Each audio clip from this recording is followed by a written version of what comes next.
What would you do if one day you received a legendary item? Use it to become unbelievably powerful? Or, sell it and live a life of luxury, never having to worry about money again? But be careful, each choice leads to a completely different path. And our main character, will he choose power or comfort? Join Flash Manhwa Recap as we dive into this thrilling journey and uncover the decision that will change his fate forever. On a fateful day, the gods made an important decision. The battle between the divine realm and the demon race, known as the Twilight of the Gods, was to take place. This decades-long war devastated the human world, leading the planet to the brink of extinction. Everyone thought this would be the end of humanity, but then one day, a person appeared. This individual possessed divine power capable of resisting both the gods and demons, someone outside of fate, beginning with just one item. In this age of doom, the most powerful beings are known as conquerors. They hunt dark creatures and seek treasures. This dangerous job earns them the honor of being hailed as heroes, the focus of admiration. However, there is a harsh truth: the heart of a conqueror beats fastest when they are closest to death. They are the first to face dark monsters to protect humanity. In this world, wizards are the elite conquerors, capable of safely eliminating dozens of monsters from a distance. They stand at the pinnacle of humanity. However, among them is not our main character, Jae-hyun. He is merely a D-rank warrior. One of the countless lowly beings who serve as meat shields for wizards, but that is his choice. Perhaps if Jae-hyun had chosen magic, things would have been different. 11 years ago, when Jae-hyun was a student in class 5-3 of middle school, he achieved a very high score on the Awakening Aptitude Test. With 97% magical potential, he was accepted into the Millis Academy, a training ground for conquerors. At that time, Selena, the top wizard of humanity, had only 92% potential, so Jae-hyun was like a being beyond the universe. But everything changed over the past 11 years, and Jae-hyun's transformation into a useless person was inevitable. Typically, a conqueror's growth stops at the age of 20, so regretting now is pointless. Now, his job is to accept his fate and scrape by for pennies. This time, like every time, his mission is to act as a shield for the wizards as they enter the dungeon. But perhaps Jae-hyun himself does not know that this hunt will completely change his life. As usual, Jae-hyun rests and checks the information after the battle, but this time something strange has happened. Along with the disconnection of the AECA system, a strange light suddenly appears everywhere in the dungeon. Jae-hyun realizes that no one else can see it, and this light seems to be forming a path. Although he does not know what it is, perhaps this is fate. Thus, Jae-hyun follows the light, hoping to understand what is happening. An unknown intrusion has caused a system error, and an unidentified voice has sent him a message instructing him to follow the light. Jae-hyun speculates that this will lead to a significant change in the AECA system. The AECA system is a link between humanity and the gods since the Ragnarok battle occurred. It is seen as the last fortress carrying the hope of humanity after being pushed to the brink of extinction.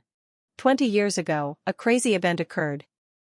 In the middle of the Pacific Ocean, an endless giant tree suddenly sprouted. It germinated one morning and grew so quickly that it covered the sky in just 9 days. Some said it was a sign of extinction, while others considered it a tree of blessings.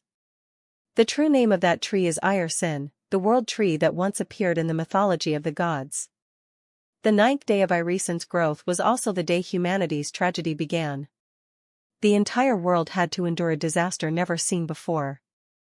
Monsters appeared and wiped out half of humanity's population. The remaining half sank into famine and disease. At that moment, when everyone was drowning in despair, a ray of hope for humanity was born, the first awakened one. A person holding the power of the gods emerged. Thus, countless awakened ones were born one after another. They are the hunters of monsters and seekers of treasures from the darkness, known as conquerors. They are managed by the AECA system, the strongest weapon wielded by humanity's mightiest heroes. But right now, something beyond AECA is guiding Jae-hyun. With astonished eyes, he sees before him a treasure gate. These treasure gates do not always appear, and the hidden rooms inside often contain high-quality items. It is said that even the most worthless items in treasure gates can sell for hundreds of thousands of dollars. So if something of A rank or higher appears, Jae-hyun's life will bloom. Following that anticipation, what appears beyond the gate is a room filled with light. And the most prominent thing at the center of the room is what he needs to take. As soon as he touches that item, the AECA system gradually begins to restore itself. Everything is happening just as he thought. Could this be the unexpected fortune people often talk about? When he holds the item in his hand, the AECA system indicates that this item is called the Lost Eye of Odin. A legendary level item, the eye abandoned by Odin, the king of the gods. When equipped, the hero can understand runes and use magic to seize weapons or destroy them. Of course, upon seeing these notifications, Jae-hyun knows he has struck a big deal this time. Items that have appeared in the highest level auctions are only S rank, and the moment this one appears, it will easily reach tens of millions of dollars. This means that his life will flourish from now on, and he will no longer need to be a meat shield for wizards in the dungeon. However, Jae-hyun wonders if he should try this item once. After all, for someone like him, who knows when he will have the chance to encounter another legendary item like this. But just as the system announces the item's coordinates, Jae-hyun quickly cancels it. There is no reason for him to use it instead of selling it. It would be a waste for a conqueror who has surpassed the age limit of 20, specifically 27 years old like him, to use something like this. A few minutes later, Jae-hyun finally popped out of the dungeon like a guilty kid sneaking home after curfew.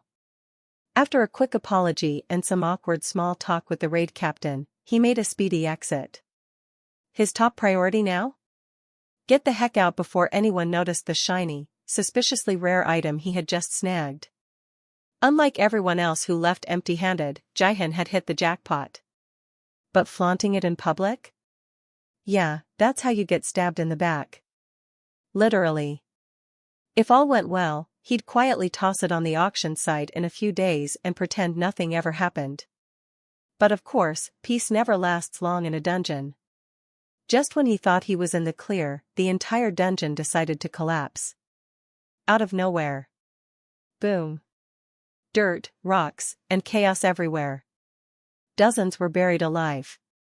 Thankfully, Jae-hyun wasn't one of them. He barely managed to dive out of the way like a cat dodging bath time.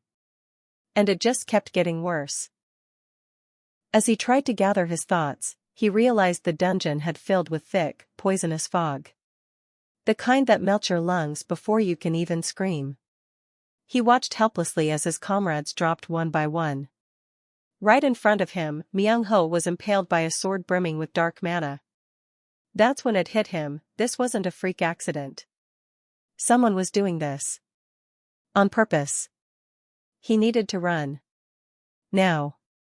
With the kind of loot he was carrying, survival was priority number one. The explosion earlier wasn't just for show. That toxic mist? It wasn't natural. And the people dying? They weren't getting wiped by monsters, they were being assassinated. By professionals. Mercenaries. Someone had hired a cleanup crew to wipe out the entire Stardust Guild. Charging the front gate would be suicide. Jae-hyun knew there were probably more waiting outside, ready to slice up anyone trying to make a break for it. While he was busy planning his great escape, a shadow crept up behind him. A second later, a chain crackling with thunder was hurled in his direction. He barely dodged it, but he could already tell, this guy wasn't your average mid-tier mob. This guy was way above his pay grade. As the figure stepped into view, grinning like he'd just found his long-lost toy, he spoke. I knew you'd survive. Told you we'd see each other again, didn't I? Jae-hyun froze. That voice, he knew it. It was Dong Hoo-min. Rank A raider. Trying to keep it together, Jae-hyun asked, wait. You're the one behind all this? The poison mist, the attacks on the guild? Hoo-min nodded like he'd just been complimented. Yep. That was all me. Got a client, you know. And let's be honest, no one really likes those flashy magicians from Stardust anyway. Jihan's brain was spinning. He was a rank D fighter facing off against a walking death machine. There was no revenge story to be had here, just a strong instinct for survival. He figured if he played dumb and stayed out of it, Humin might let him live. So he went for it. Look, I didn't see anything. You do you, I'll go my way, and we never talk about this again. Deal? But Humin just chuckled, shaking his head. See, that's the problem. You already know too much. And Stardust isn't the only target tonight. Wait, what? Jihan's plan crumbled instantly. Why was he suddenly a target? Was this personal? Did he unknowingly offend some rich guy's dog? While he ran for his life, questions flooded his mind. And right in the middle of this mess, he heard a voice echo in his head. You useless brat. I don't know why you're still alive. His heart skipped a beat. Was that his father? Jihan turned to face Humin. Silence. Then, laughter.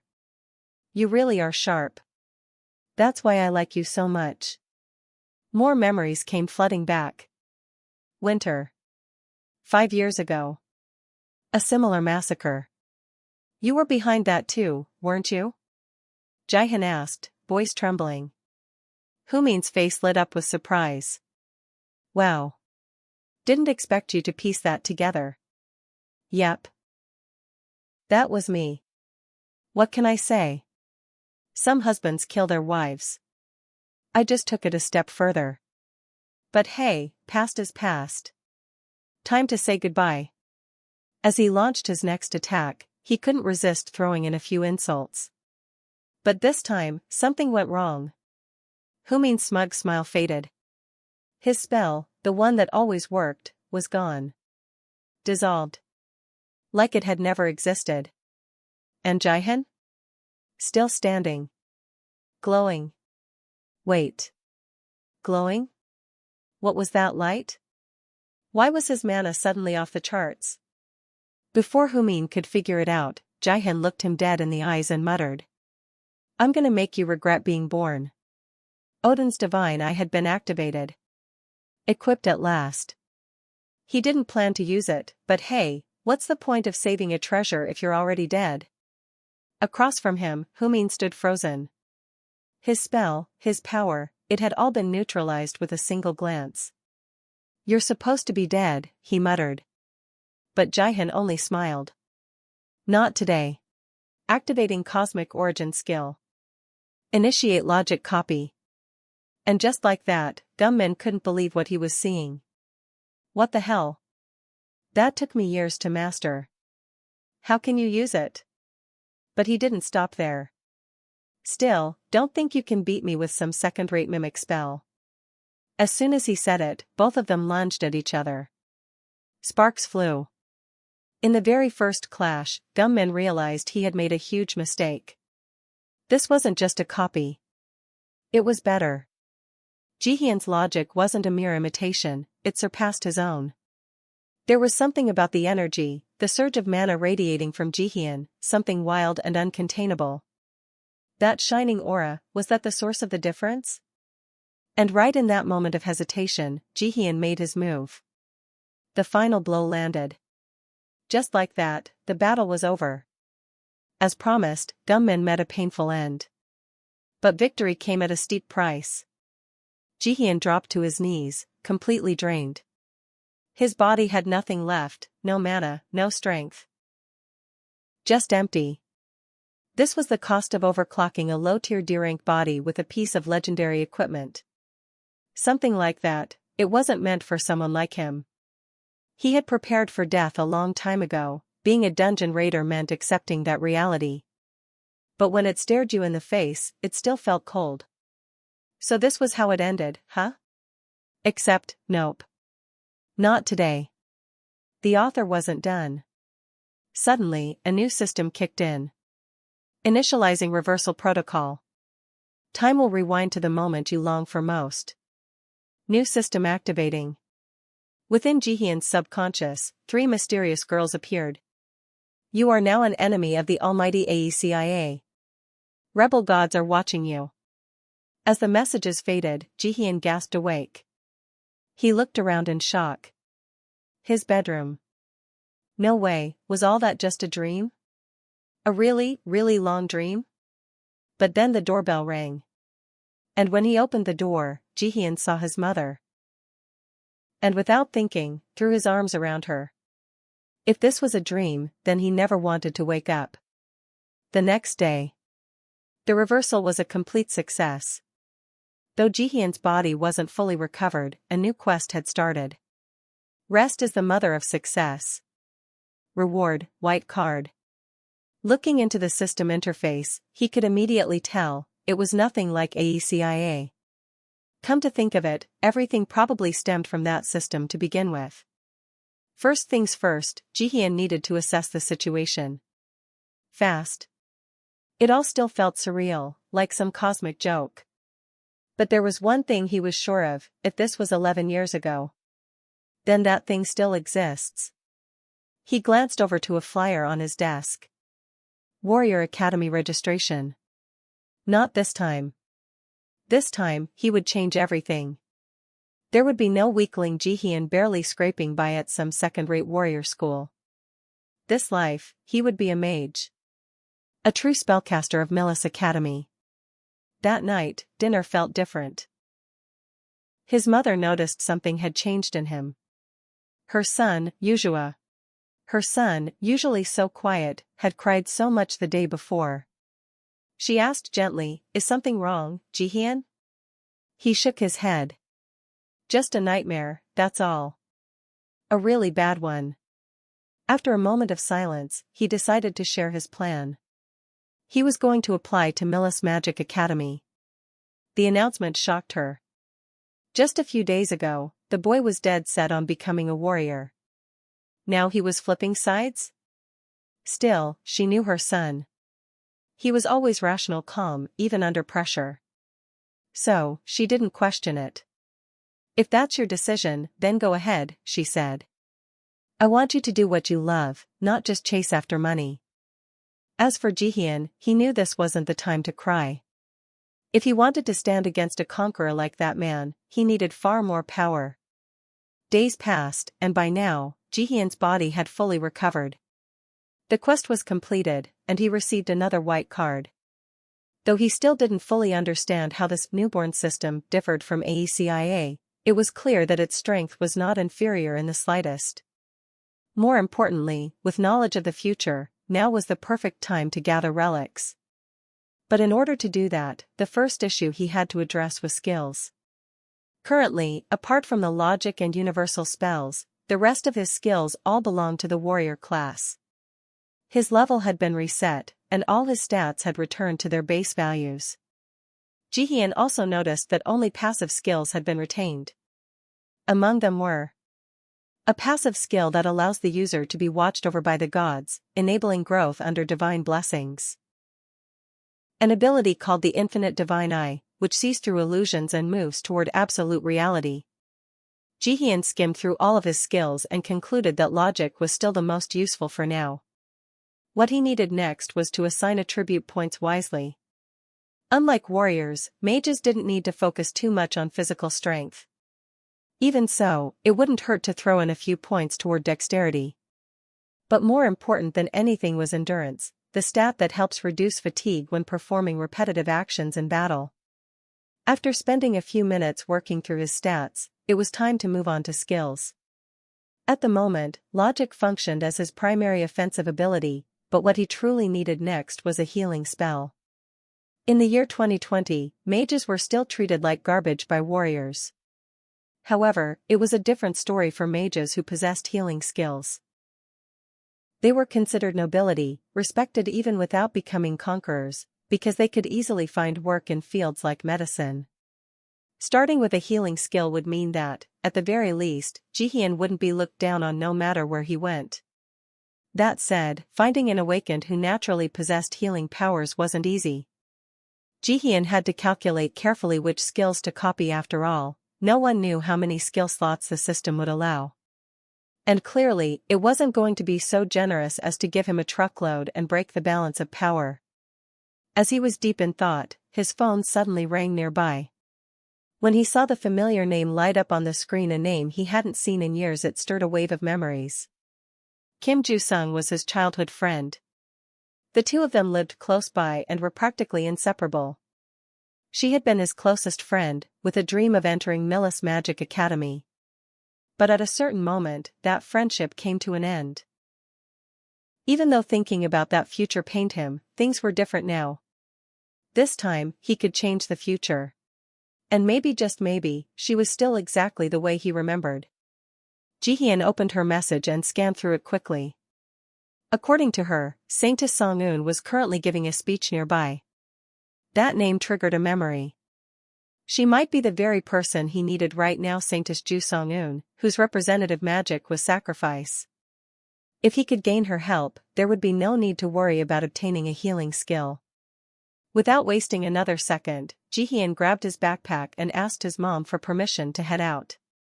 Somewhere else, Saintess Song-eun was being briefed on today's schedule. First was a motivational speech to inspire the conquerors, held at the outdoor stage. After that, a B-rank dungeon near Seo-Yeongbu district. And finally, once the inspection of the Wonsu station facility was complete, they would fly to the United States. Nearby, someone else overheard the packed schedule and voiced concern, asking if Song-eun was really okay with all this. She looked much paler than before. But as always, she simply smiled and said she was fine. "I'm just a little tired, that's all." Of course, everyone already understood this part of her personality. The virtue of sacrifice was slowly eating away at her life. If only there were at least one more person with a healing spell at the level of sacrifice, she wouldn't be in such a bad condition. If things kept going this way, Korea's saintess would eventually collapse. About half an hour later, at a plaza near Jae-hoon's house, he and his friend Ju-sung were pushing through the crowd, trying to get a glimpse of the saintess delivering her speech. Though that's what they were there for, Jae-hoon knew full well what his friend was thinking. "You asked me to come with you because you were afraid of getting lost, right?" Even though Ju-sung denied it with her words, the way she clung tightly to Jae-hoon's arm was all the answer he needed. A sporty girl who loved getting into trouble, of course that was her logic. Setting that aside, the speech was about to begin shortly. Just as expected, the entire district was packed wall-to-wall with people. This was a public address from Song-eun, the leader of Yeonghwa, the top guild in Korea. Saintess Song-eun was one of the world's most renowned healers, not just famous in Korea. From the very beginning of her journey as a conqueror, she had always tried to protect everyone, no matter what the reason. A holy figure who would willingly sacrifice herself for others. However, in just 2 months' time, Saintess Song-eun would be caught in a deadly crisis during the counteroffensive at the Itaewon dungeon. The reason behind it would be none other than this healing-themed speech taking place right now. So, yeah, the whole mess kind of started with that healing-themed speech. Honestly, not the best moment for Jae-hoon to brainstorm rescue strategies. While he was over there stressing out, trying to figure out how to save a national saint, his friend was beside him losing her mind, screaming her idol's name like she was at a K-pop concert. Up on stage, though, things were going smoothly. Everyone was all ears, soaking up every word Saintess Song-eun was saying. The main point?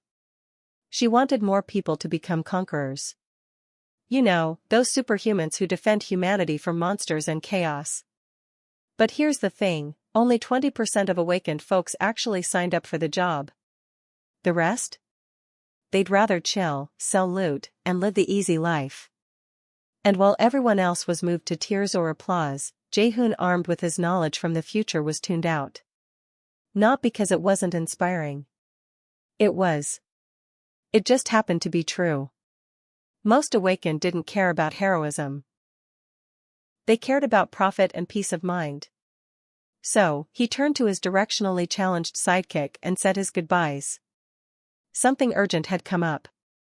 Oh, and by the way, he casually dropped the bomb, he was becoming a mage, not a warrior. Which meant she'd have to teach him some of that basic spell work later. He said it like he was borrowing sugar, not magical knowledge. Fast forward a few minutes later, And our boy Jae-hyun was sprinting through random alleys, hunting down the saintess like he was on some divine scavenger hunt. Eventually, he spotted her convoy. Jackpot. Or maybe not. Cue the grumpy manager. The moment he saw Jae-hyun, it was all eye rolls and sighs. Another crazed fanboy? Great. And of course, what followed was a full-blown verbal smackdown. Look, kid, even the most obsessed fans don't just waltz up to the saintess. But Jae-hyun? He didn't flinch. Just stood there with that blank "I know something you don't" face and said, "I know Guildmaster Song-eun's got a serious illness. And I know how to cure it." Cue dramatic music, or it would have played if the manager hadn't immediately grabbed him by the collar like a cartoon villain. Where the hell did you hear that? Who told you she was sick? Jae-hyun, ever the cool cucumber, just pointed at the crowd and said, "Maybe screaming in public isn't the best way to keep things low-key?" Meanwhile, inside the car, Saintess Song-eun overheard the commotion and raised an eyebrow. Curious, she asked from inside. "Can that young man, what was his name? Sung Jae-dae? Actually back up what he's saying?" To which Jae-hyun, still confidently getting manhandled, replied, "Of course, Guildmaster. I can heal you." There was something about the way he said it calm, certain that made Song-eun pause. Even if he was bluffing, it was a gutsy move. And anyone who could lie that smoothly under pressure probably wasn't lying at all. Song-eun casually asked her manager what was next on the schedule, and lucky for Jae-hyun, they had a 2-hour window before the next big thing. Taking the opportunity, she suggested, "All right then, let's find somewhere quiet to talk." The three of them chilling in a hotel waiting room that looked like it hadn't seen excitement in years. First thing on the saintess's mind? "How exactly did you know I'm sick?" Fair question. Jae-hyun, of course, gave the most frustrating answer possible. "Sorry, can't tell you." And just in case that wasn't annoying enough, he added, "I could tell you, but if I do, I won't be healing you anymore." Bold move. Song-eun just gave him a fair enough smile and let it slide. What else could she do? Then came the big question. "So, how do you plan to heal me?" Jae-hyun didn't dance around it. "I want to copy your sacrifice skill." Boom. Instant tension in the room. Before Song-eun could even blink, her manager practically launched out of his chair and slammed it back down. "That's enough.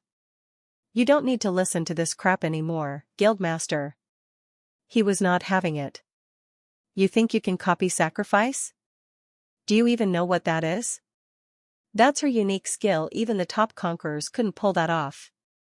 And now some brat who still probably needs help tying his shoelaces says he can? Now, for the uninitiated, here's the lowdown. Unique skills are the cream of the crop. S-rank level stuff.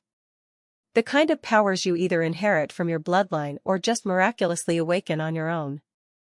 You can't study your way into them. No formulas. No scrolls. No cheat codes. Basically, if you have one, you're a one of a kind. Or at least, that's what society thinks. But then again, Jae-hyun isn't exactly your average citizen, is he? Jae-hyun, cool as ever, finally spoke up real slow, like he was narrating a drama. "Sir, maybe take it down a notch. If I couldn't actually do this, do you think I'd be here wasting everyone's time?" Meanwhile, Song-eun's expression went from mild curiosity to full-on intrigued. "So what you're saying is you're going to heal me using my own sacrifice skill?" Now that was something worth pausing the whole schedule for. And here's where it gets juicy. See, to undo damage caused by a punishment effect from a skill, especially something as busted as sacrifice, you'd need a skill of equal or higher tier. Not something you find lying around. Oh, and did we mention? Sacrifice isn't just any skill, it's a unique type. Like, one of one. Patent pending. Soul-linked kind of deal. Its whole concept is built on making a deal with divinity itself. That's why Song-eun, even with all her power, couldn't just use it to heal herself. Trying to do that would basically break the logic of the skill. Like glitching out reality with a bad code. In short, even she's bound by the rules. But Jae-hyun? He's here talking about bending them. And just like that, before Jae-hyun could even wrap up his whole pitch, Song-eun straight up said yes. Much to her manager's absolute horror, she began activating her ultimate skill, sacrifice. Meanwhile, Jae-hyun? He calmly pulled out his trusty little blank card and copied it like it was just another day at the office. Ding. New skill acquired, sacrifice has been successfully etched into the card. Jae-hyun turned to her with a sly grin. I figured you wouldn't fully believe me unless I proved it first, right? Boom, he used sacrifice on the spot. Both Song-eun and her manager froze like their brains needed a minute to reboot. Yeah, that actually just happened. So, shall we begin the healing? He said, like it was nothing. Before they jumped into the actual treatment, though, Song-eun, ever the professional, asked the real question. What do you want from our guild? Because let's be honest, curing her was no small favor. That kind of miracle was definitely going to cost something. And since the kid looked like a high schooler, she figured the negotiation would swing in her favor. But Jae-hyun's answer? Not exactly what she expected. I want your guild sponsorship, he said. I've got big dreams, and for those, I'm gonna need money and connections. So yeah, I want Yowon Guild to back me up. After mulling it over, Song-eun finally gave him a nod. But of course, she wasn't about to hand over a blank check for free. There's something you should know, she added. My condition is personal. It has nothing to do with the Yowon Guild. What you're asking for, though, involves the entire organization, not just me. And just like that, the ball was back in Jae-hyun's court. He got the hint right away but stayed cool. He trusted that whatever condition she'd throw at him wouldn't be too outrageous. Then came the curveball. Have you ever considered joining a guild before? She asked, casually, like she wasn't about to shift the entire trajectory of his life. There are a few reasons I'm bringing this up. And that, folks, is how you go from mystery high schooler to the radar of Korea's strongest guild. First off, Song-eun said, narrowing her eyes slightly, you somehow figured out I'm sick. That's something only a handful of people even know about. Which tells me, your intel gathering skills are seriously impressive. To be honest, the guy only figured it out 'cause he rewound time, sis. Total time cheat move, I'm tellin' ya. And secondly, she continued, you copied my sacrifice skill. Flawlessly. I've never heard of anyone else pulling off something like that. So yeah, you're not normal. And then came the third condition, arguably the most important one. Despite having a literal saint sitting right in front of him, the kid didn't even flinch. Not a drop of sweat, not a blink of hesitation. A teenager staring down the president of Korea's top guild like it was just another Tuesday? Yeah, that kind of fearless attitude was oddly charming. A slight smirk on her face. Are those reasons enough to make your knees shake just a little? Jae-hyun leaned back and started seriously thinking it through. After all, this was Manhwa, the most powerful guild in South Korea. Signing with them basically meant VIP treatment for life and way better cafeteria food. Career-wise, it was a no-brainer. But then a thought hit him. Wait a second. Isn't it, like, illegal for a guild to make contracts with minors? Oh, but our boy forgot about the legendary right of priority negotiation. Song-eun didn't miss a beat. Ever heard of that, kid? And then, boom, he remembered. The right of priority negotiation was a legal loophole that let a guild nurture underage talents early. Once the rookie reached adulthood, the guild that helped raise them would get dibs on any official contract. Pretty rare stuff. Usually only pulled out for the real prodigies. And here he was, being handed one on a silver platter. Wild. Noticing the confusion still swirling on Jae-hyun's face, Song-eun chuckled softly. Don't worry. I don't expect an answer now. Think it over carefully. And with that, the healing session continued. After all, that was the whole reason they were here in the first place, to fix what was breaking her from the inside. Off to the side, the guild manager still had his doubts. Sure, he saw the kid whip out the sacrifice skill earlier, but that didn't automatically mean the treatment would work. Plenty of people had tried to cure this illness before, and all of them ended up chasing shadows. This wasn't something that disappeared with a wave of a hand. Back on the healing front, things were finally starting to shift. Song-eun could feel it, her body slowly beginning to mend. Like someone had hit the undo button on all that divine punishment nonsense. And when the realization hit, even the ever-skeptical guild manager's eyes popped open like he'd just seen a ghost doing yoga. Without missing a beat, the guy bowed so low it looked like he was about to headbutt the floor.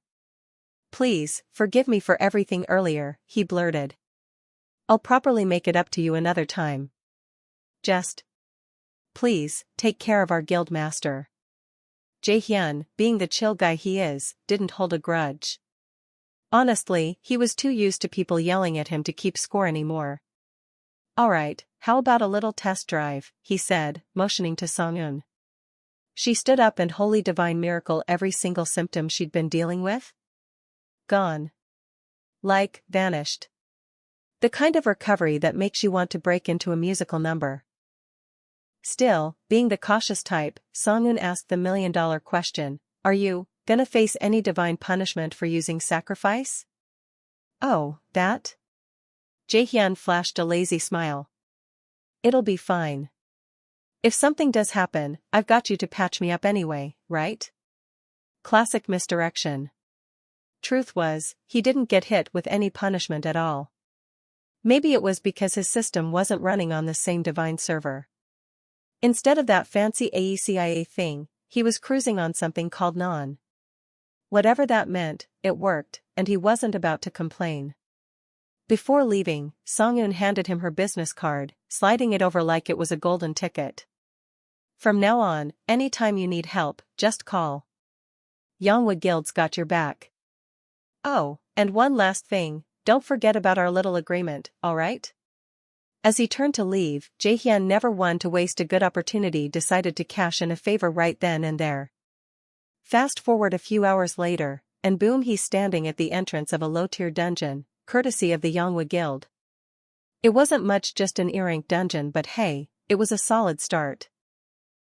Especially for someone about to enroll at Millis Academy, home of terrifyingly talented mages. If you wanted to thrive there, being strong wasn't just an option, it was a survival tactic. Before sending him in, the always worried guild manager handed Jae-hyun a little care package, some healing potions, basic gear, and one more thing. "This stuff is standard issue for Yongwa members. Feel free to go wild with it." But, of course, the manager still looked like a nervous dad dropping his kid off at monster school. "Look, I know it's just an E-rank dungeon, but going in solo is still dangerous, alright?" Jae-hyun just shot him that same confident smirk that had been driving adults crazy since morning. Sighing in defeat, the manager reached into his inventory and pulled out one last item, a glimmering stone. "This is a teleportation crystal. If things get dicey, smash it, and you'll be zapped straight back to the guild gate. Take it either as an apology for my earlier rudeness, or a thank you gift for healing the guild master. Your call." At this point, Jae-hyun figured, no need to be polite anymore. He quickly pocketed the teleport stone, spun on his heel, and casually strolled into the dungeon like he owned the place. According to the data he'd gathered, an E-rank dungeon should be a piece of cake. Light warm-up, really. And guess what? The data didn't lie, but there was a twist. The second Jae-hyun stepped through the spatial gate, the scenery went full freaky mode. Turns out, because his system runs on non, whatever that mystery tech is, he didn't get dumped into your average dungeon. Nope. The guy got ice-guyed into a special area known as Heel Hemland of Death. Yeah, sounds like the kind of place that hands out trauma with complimentary snacks. Meanwhile, back at Yongwa Guild HQ, Saintess Song-eun was pacing like an anxious mom waiting for her kid to come home from his first field trip to a battlefield. She knew Jae-hyun had potential, like, crazy potential, but it was still raw, unrefined. The kind of power that made you say, what is this kid really planning? Just then, the ever-efficient Secretary Park Hannah showed up with a fat stack of papers. Here's the info you requested, ma'am, she said, plopping the dossier on the desk. That stack? Jaehyun's entire file. His greatest hits, embarrassing middle school phase, probably even his lunch order preferences. Curiosity piqued, Song-eun started flipping through the pages. Meanwhile, Hannah side-eyed the scene. She had never seen the Saintess act this invested before. Whatever was in that file, it had to be spicy. Page 2, boom. Plot twist. Wait, he was supposed to be a warrior class recruit. Song-eun blinked in confusion. Then how the heck is he using magic, she mumbled. But Park Hannah just gave a knowing look, like, oh, honey, you ain't seen nothin' yet. Page 3? That's when the real jaw drop happened. Song-eun froze. Is this accurate? She asked, staring at the paper like it just slapped her. Hannah nodded calmly. The paper said Jaehyun had a 97% compatibility with magic. 97%. That's not just gifted kid levels, that's the gods gave up trying to nerf him kind of stats. Without another word, Song-eun picked up the phone, dialed the guild manager, and said, the moment that kid gets out of the dungeon, set up a meeting. This time, I want to see his talent for myself, with my own two saintly eyes. Back inside the dungeon, Jaehyun had just crash-landed courtesy of a not-so-gentle spatial distortion express. And judging by the look on his face, let's just say the landing wasn't exactly first-class comfort. Dude probably needed a moment to mentally reboot. But no time for that. Because the moment he blinked and started to get a feel for the place, bam, arrows started flying his way like someone was speedrunning a surprise party. Only this party came with a side of death. Luckily, thanks to his plot armor tier reflexes, the first arrow just barely missed his cheek. Like anime slow-mo close. He turned to get a better look at his new pen pal, and there it was, a literal skeleton archer, bow drawn and eyes glowing like it skipped leg day for 300 years just to camp here. So much for this being a simple E-rank dungeon. Clearly, someone didn't get the memo. Realizing things were about to get spicy, Jaehyun didn't hesitate. No witty banter, no inner monologue, just bam, sacrifice skill. Activated. Time to flip the script. So, apparently in sacrifice mode version 2.0, Jaehyun's got himself a holy smite feature. Yep, against undead, it hits like a divine hammer, very satisfying. And just as he finished deleting the first skeleton with his righteous justice, boom, wave 2 crashed in like they were queued up for a concert. Skeleton archers, zombie swordsmen. Seriously, this was starting to look like a clearance sale at the local undead outlet. Meanwhile, back in the land of the living, over at Ju-sung's house, things were getting spicy. Our girl was absolutely fuming. I mean, fair enough, dude left her in the middle of nowhere for hours. And she knows he's got zero sense of direction, so he had no excuse. He even lured her to that performance, acting all innocent, clearly some 4D chess manipulation going on. And don't even get her started on the I'm a switch to mage nonsense.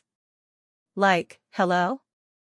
He literally trained 24/7 to be a warrior. Swore on his protein powder and everything. Now, one day later, bam. Magician. It made no sense.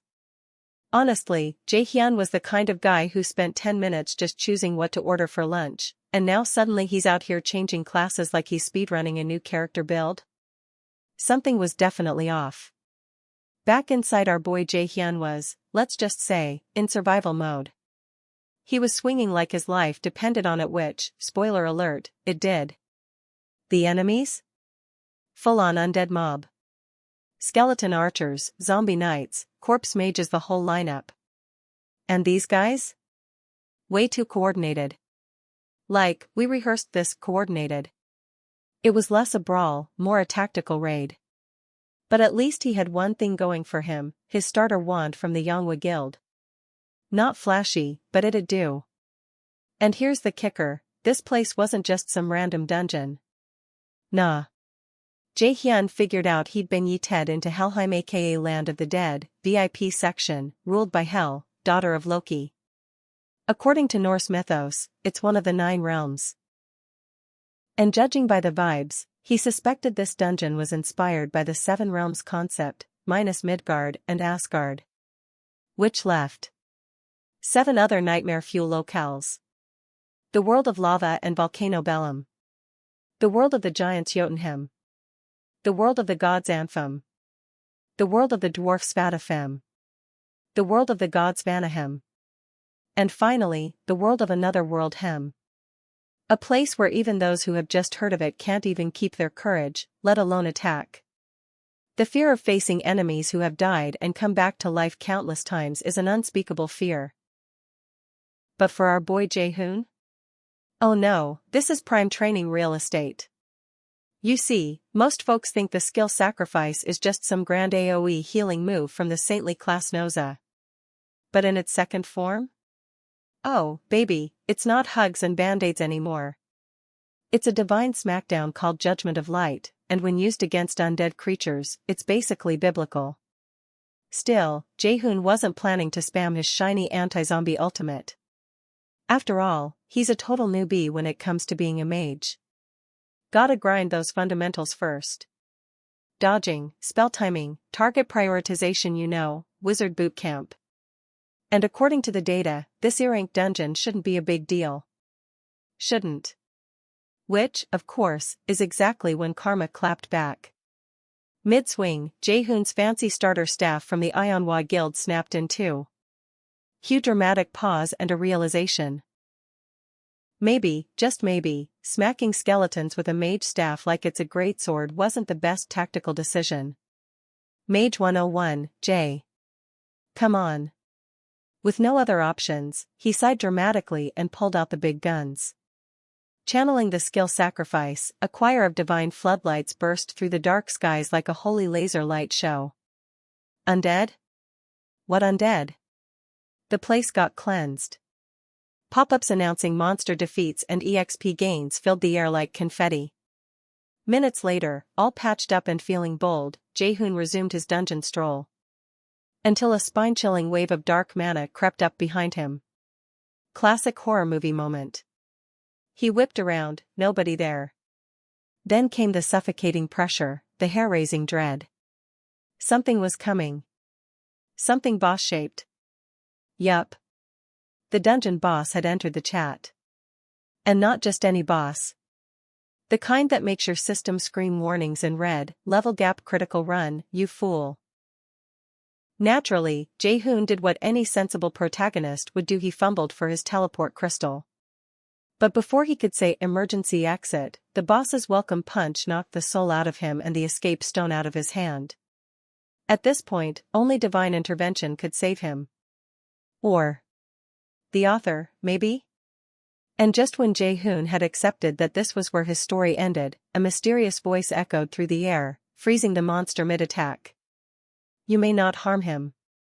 He is the one I brought here myself. A very important guest. One born to bring change. Jae-hyun, lying half-conscious on the floor, blinked in confusion. What was she even talking about? Whoever she was, she clearly had boss-level authority. Probably could one-shot the monster with a sneeze. She studied him a moment longer, then added with a hint of disappointment. So I thought the chosen one could at least solo a dungeon boss. Guess I was wrong.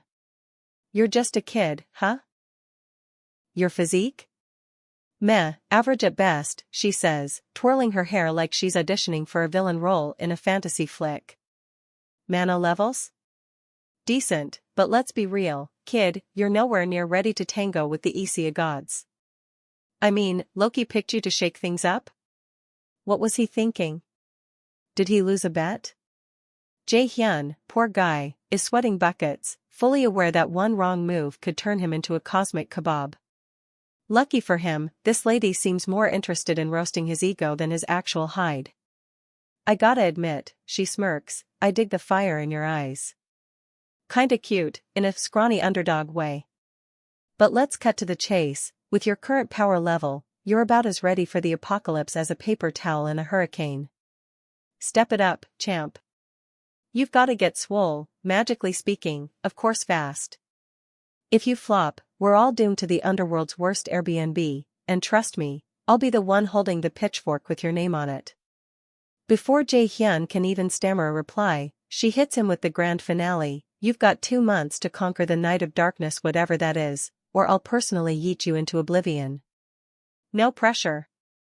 Poof. She vanishes in a puff of dramatic flair, leaving Jae-hyun dizzy, confused, and suddenly back at the dungeon's entrance. He pats himself down, half expecting to find battle scars or maybe a "You met a goddess" sticker, but nope, his body's as pristine as a freshly printed comic book. Did she just heal me? Or was this all some fever dream induced by bad tavern food, he mutters, scratching his head. A glowing system notification pops up like a video game tutorial nobody asked for. Main quest, the Hyos Challenge. The ruler of Hyam has thrown down the gauntlet, defeat the Night of Darkness in 2 months. Difficulty, D. Penalty for failure, yawn certain death. Have fun. Jae-hyun blinks at the screen, his brain doing mental gymnastics. Okay, so that wasn't a hallucination. I just met the death goddess of Hyam, one of the 9 realms of Norse mythology. No biggie, just your average Tuesday. And now I've got a ticking clock to beat some shadowy boss or get turned into cosmic confetti. Sure, the task sounds like a nightmare wrapped in a bad idea, but Jae-hyun's not one to sulk. A clear goal? That's not the worst thing, he shrugs, trying to convince himself he's not doomed. Time to grind, level up, and get my magic game on point. Let's build that mana foundation and show this Night of Darkness who's boss. Or, die trying. No pressure, right? As Jae-hyun's brain churned through his impending doom, 2 months to beef up or become Goddess Chow, his phone buzzed with a text from the Yonghwa Guild. Talk about timing, he muttered, scratching his head. Guess it's time to track down the Saintess and hash out some details. Maybe she's got a how to not die in 2 months guide. So, he fired off a quick reply, setting up a meeting for the next day at Yonghwa's swanky headquarters. Fast forward to the big day, Jae-hyun struts into the guild's main office, feeling like a kid called to the principal's office but, with less detention and more magical stakes. He's pretty sure they summoned him after drooling over his resume. A mage with a 97% talent rating? That's like finding a unicorn in a haystack. Man, past life me was such a wishy-washy loser, he grumbled, kicking himself for all the times he hesitated in his previous go-around. After a quick escort to a basement meeting room, because apparently all serious guild business happens in sketchy underground lairs. There, in all her glory, is the Saintess, rocking a scandalously sheer outfit, trying not to stare. He clears his throat and tosses out a casual, "Yo, what's good, guild leader?" Cuts to the chase. So, what do you think of the contract we send over? Pretty sweet deal, right? Jae-hyun, no stranger to fine print, knows this contract is the real deal, like, only offered to A-rank badasses level.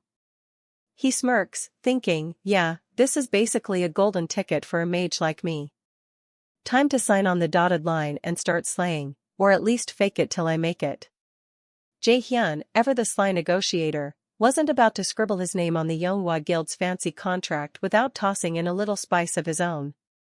Look, Madam President, he said, leaning back like he was bartering for a used car, I'm still a newbie mage, barely a month out from my sword-swinging warrior days.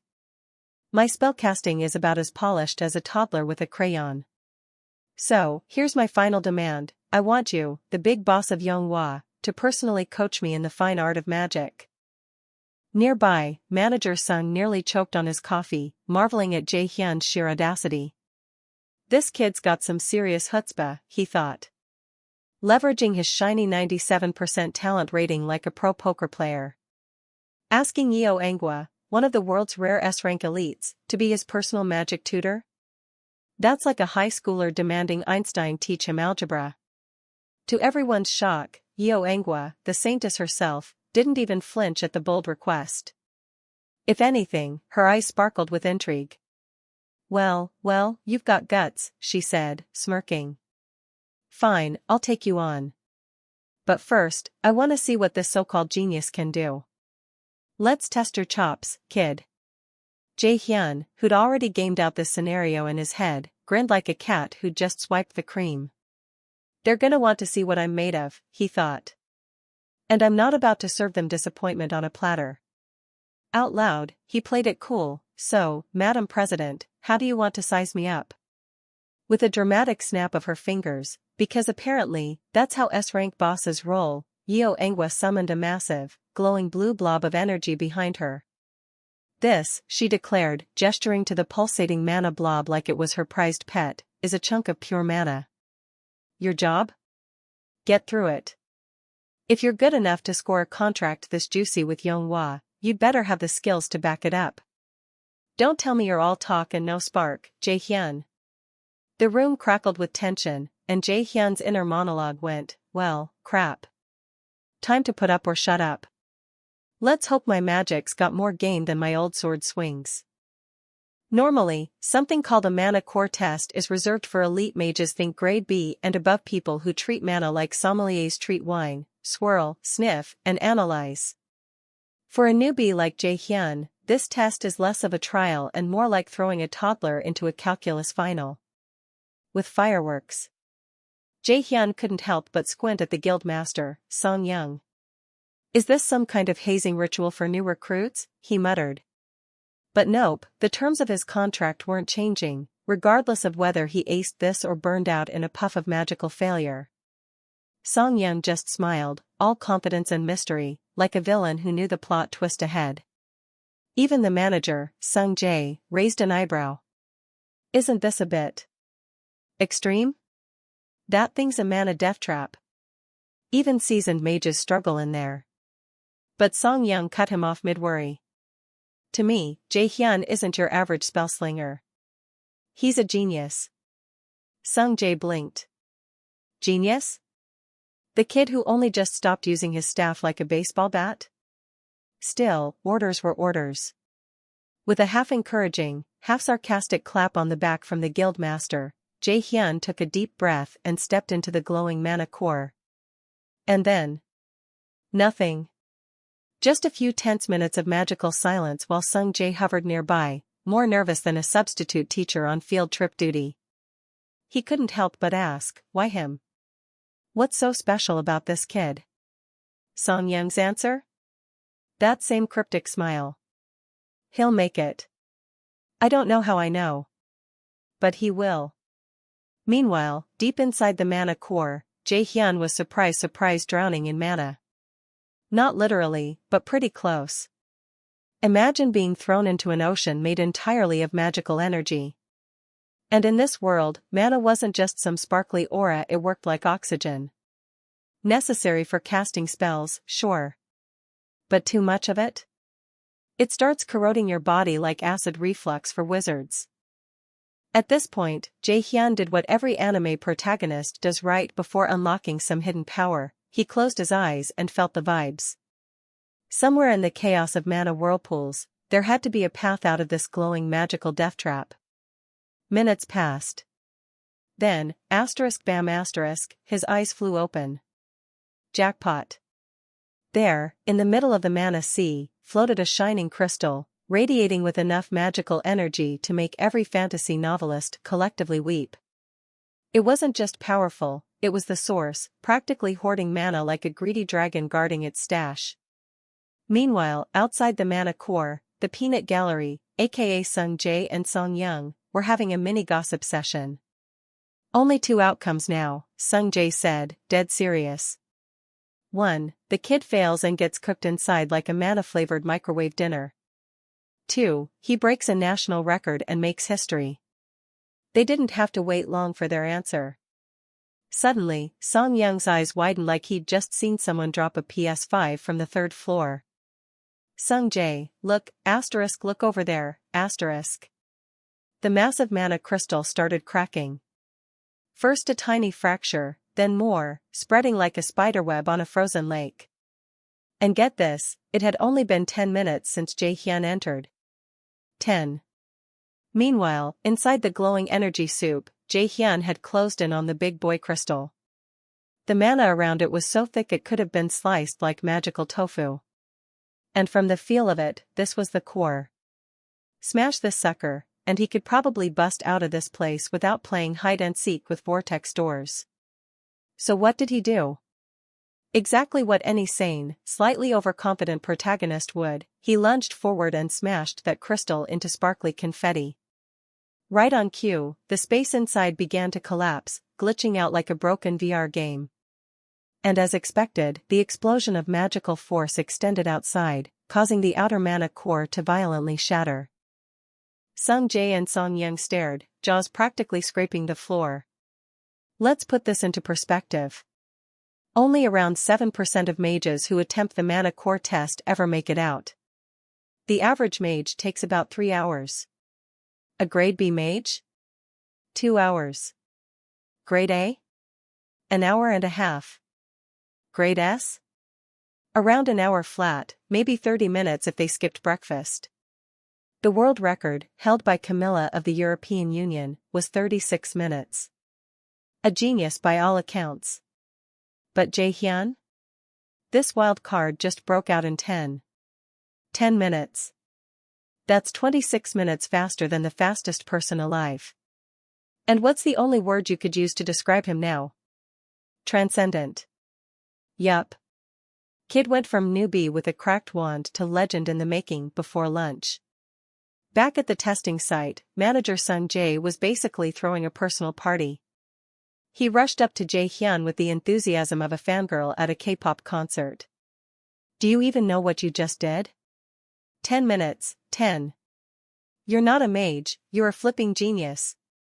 Meanwhile, the ever-composed holy lady Song-eun was also shocked, but not doing jazz hands about it like her manager. With a serious tone, she asked, how in the world did you escape the mana core so fast? That labyrinth eats up time like a black hole. Jae-hyun just shrugged. Well, I kinda found a crystal inside. So I crushed it. Boom. Freedom. Record scratch. Wait. You crushed it? Lady Song-eun, usually calm and elegant, now looked like she had just seen a unicorn doing taxes. She grabbed Jae-hyun's hands in disbelief. That crystal was supposed to be the core, the condensed mana of the entire structure. Most awakened mages couldn't even locate it, let alone crack it like a walnut. And if he broke it? That meant the mana in his body surpassed the entire mana core. Cue internal screaming. Song-eun's expression lit up like a Christmas tree wrapped in fireworks. I, Zhu Song-eun, Guildmaster of Yhwangwa, hereby swear on the name of our guild, we're making you the greatest mage this continent has ever seen, Later that day. Outside Jae-hyun's house, his mom and his best friend Zhu Sung were standing at the door, both looking like they were about to file a missing persons report. He's been gone all day. And he turned off his phone. You think he's dead? Or worse, hooked up with some shady underground magic dealers. Right on cue, like in every overly dramatic K-drama, the main character finally appeared. Jae-hyun strolled up to the house like a CEO walking into a shareholders meeting. Wind in his hair, aura of mystery, probably missing a slow-motion camera crew by just a few frames. Zhu Sung narrowed her eyes. With the speed of her detective brain, she deduced one thing. Yup. This guy's definitely been up to something sketchy.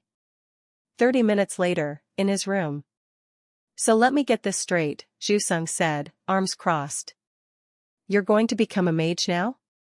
Not a warrior? Didn't you just call mages walking targets like 3 days ago? Yeah, well, the paperwork was already done for the warrior track, and it was a pain to change it, so mage it is. Jae-hyun replied, doing mental gymnastics worthy of Olympic gold. Oh, so now you're switching dreams because of bureaucracy? Zhu Sung snorted. What's next, you gonna say a magical dog bit you and changed your destiny? Faced with her interrogation, Jae-hyun did what any guy would do in this situation, mumbled something vague and quickly changed the subject. Anyway. Why are you here? your parents out of town again? Of course, Zhu Sung said, like it was the most obvious thing in the world. I told you, I'm crashing here tonight. Totally normal. Zhu Sung was what you'd call a frequent flyer at Jae Hyun's house. Zhu Sung? Totally rich kid. Her parents are professional monster butchers. Seriously, they disassemble magical beasts and export the parts to other countries like some kind of enchanted butcher shop. And because every country apparently has their own flavor of monsters, Mom and Dad are always off on international monster-slaying business trips. Which explains why Zhu Sung is basically squatting at Jae Hyun's house. She's got a mansion, but chooses to crash at her broke best friend's place. Because friendship. Or maybe because his snacks are better. Who knows? Meanwhile, in a mysterious dungeon. Standing over the corpse of an absolutely enormous beast, a colossal, giant sand lizard thing, we'll go with that, was none other than Min Song. He didn't just kill the thing. He dominated it. A grateful teammate tiptoed up and said, Sir Min Song, we couldn't have done it without you. That was the easiest monster hunt ever. I didn't even sweat. Min Song didn't even blink. The guy, sensing a tiny window of opportunity, quickly added, by the way, have you considered joining the Scarlet Guild? We'll give you the best benefits package, dental included. Still nothing. Not even a nod. Min Song looked at him like he was just some talking dust particle and thought, asterisk how utterly annoying. Darkness, greed, so typically human asterisk. Then he vanished into a cloud of black mist like some kind of emo ninja. Also, fun fact, the guy he just spoke to? Yeah, memory wiped like it never happened. The next day, at the Yanawa Guild. Class was in session. Kind of. Jae Hyun's first lesson with Lady Song-eun, the guildmaster and also part-time battle maniac, wasn't exactly traditional. Before they got into theory, she wanted to evaluate his combat instincts. Translation, let's fight. Attack me, she said, casually, like she was asking for the time. Jae Hyun sighed. Classic Song-eun behavior. He could already tell from that mischievous glint in her eye that she wanted to scrap. Again. So, with no other option, he dropped into a ready stance. She analyzed him with laser-focused stance, elbows, knees. Her conclusion? This boy still thinks he's a warrior. Then Jae Hyun lunged in with a punch charged with lightning. A bold move. A powerful strike. And completely useless. Song-eun casually flicked her finger and boom. He went flying like a volleyball in a middle school tournament. Yeah, she's a healer, but don't get it twisted. This lady's got S-rank combat skills. While Jae Hyun was still processing his flight, Song-eun calmly started the post-game analysis. First off, she said, the distance. Mages don't go up close. They weaken enemies from afar, then finish the job. But you? You closed the distance like you're trying to ask them out for coffee. That'll get you killed. Then her turn to attack came. Don't worry, she added, with a very not-so-comforting smile. I won't hurt you too badly. Plus, I'm a healer. I'll patch you up right after. And just like that, her skill activated. But thankfully, Jae Hyun still had his warrior instincts. He dodged barely. The lesson wasn't over, but hey, at least he was still conscious. Alright, kiddo. Your turn. And just like that, Jae Hyun sprang into action.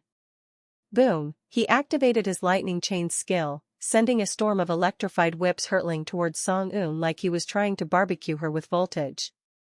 But let's be real, this is Song-eun we're talking about. An A-rank spell? Against her? That's like trying to take down a tank with a water balloon. Impressive effort, she said with a smirk. But recess is over. Then, zap, a radiant blast of light slammed right into Jae Hyun before he could even blink. A normal student would be toast. Charred toast. But somehow, Jae Hyun was still standing. Now that got Song-eun to raise an eyebrow. Sure, she went easy on the spell, she's not a monster, okay, but she didn't expect the kid to just shrug it off. Not bad. Well then, she said sweetly, let's see how you like this. And boom, next spell, Holy Descent.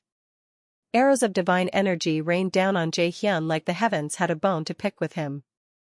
But just when she thought he'd be skewered like a magical kebab, he deflected the spell. That's right. He cracked her skill like a math problem. Song-eun froze. Wait. Did that high school kid just break a high-level spell, mid-battle, without chanting? She wasn't just shocked. She was existentially confused. See, in Magic 101, spells come with chants. It's basically the loading screen of magic. Only top-tier mages can use chantless magic, and even then, it's like running a video game on a potato PC, less power. But Jae-hyun? No chance. No delay. Full power. What in the Harry Potter fanfiction is this kid made of? Answer, probably plot armor. I mean, clearly this boy's rocking some author-sponsored perks. First recharge bonus, VIP status, maybe even the main character buff. You know the type. Back to the fight. Despite the shocking surprises, Song-eun could tell Jae-hyun's mana was tanking hard. His battery? Dead. His magical gas tank? Empty. And then wham! She ended the fight with one clean blow. Jae-hyun hit the floor so fast he probably didn't even remember his own name. After that, she helped him up like the responsible teacher she totally sometimes is, and thought back on what she'd just witnessed. He really might be able to do it. There's a path, one that no one's ever truly walked. A fighting style so unconventional, so insane, that most mages don't even consider it possible. But maybe, just maybe. This path, she said to Jae-hyun, I think you're the only one crazy enough to walk it.